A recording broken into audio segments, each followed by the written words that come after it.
Hello everyone, সবাইকে জানাই শুভ দুপুর। দেখো আমি এখন চলে এসেছি রান্নাঘরে রান্না করতে। যেহেতু আমার ভাত বসানো হয়ে গেছে, রোজকার মতো আমি গুছিয়ে রান্নার জিনিস গুছিয়ে রেডি করে তারপরে গিয়েছিলাম স্নান করতে। স্নান টান করে পুরো ফ্রেশ হয়ে এসেছি। ফ্রেশ হয়ে এবার করবো রান্না। বসিয়েছি ভাত, এখানে ভাতটা প্রায় হয়ে গেল। তারা তোমাদেরকে দেখাচ্ছে আজকে কী কী রান্না করবো। এদিকে দেখো, তোমাদের সাথে কথা বলতে বলতে আমার ভাতটাও হয়ে গেছে। ভাতটার নামিয়ে নিলাম।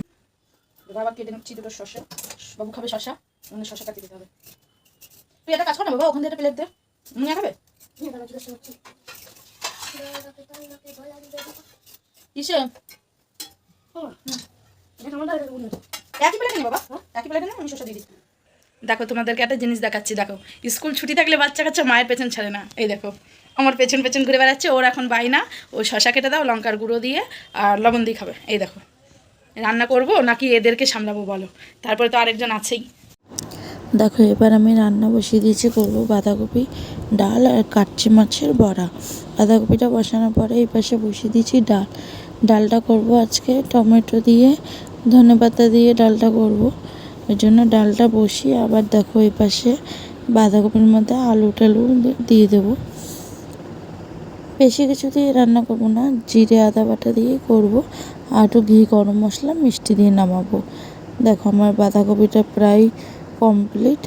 দেখো কেমন লাগছে। কাচ্চি মাছের পকোড়া কে কে খেয়েছো আমাকে কমেন্ট করে জানিয়ে, কিন্তু আমার তো দারুণ লাগে। দেখো আমি কাচ্চি মাছটা একটু গন্ধ তো যেহেতু, ওই জন্য ভিনিগার দিয়ে মেখে রেখেছিলাম। তারপর জলটা ফেলে দিয়ে একটু হলুদ, লবণ আর একটু পেঁয়াজ বাটা, আদা, রসুন, কাঁচা লঙ্কা অল্প করে, আর তোমাদের কাছে যদি গোলমরিচ গুঁড়ো থাকে তাহলে দিতেও পারো, না দিতেও পারো। এটা ভালো করে ম্যাগনেট করে আমি কিছুক্ষণের জন্য ফ্রিজে রেখে দেব। দেখো আমার সব কিছু দেওয়া হয়ে গেছে, মাখামাখি করে ফ্রিজে রেখে দিয়েছিলাম কিছুক্ষণের জন্য। তারপর দেখো আমি ব্যাটারটা রেডি করে নেব। এখানে 4-5 চামচ ময়দা নিয়েছিলাম, একটু বেকিং সোডা, একটু হলুদ, একটু লবণ আর একটা ডিম দিয়ে ভালো করে ম্যাগনেট করে নিয়েছিলাম। ওইটাই তারপর মাছের গায়ে লাগিয়ে ভালো করে ভেজে নিয়েছি। কিন্তু এটা ভালো করে ফেটাতে হবে।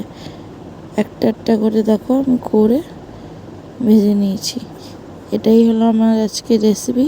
কেমন লাগলো ভিডিওটা কমেন্ট করে জানিও। আজকের মতো টাটা।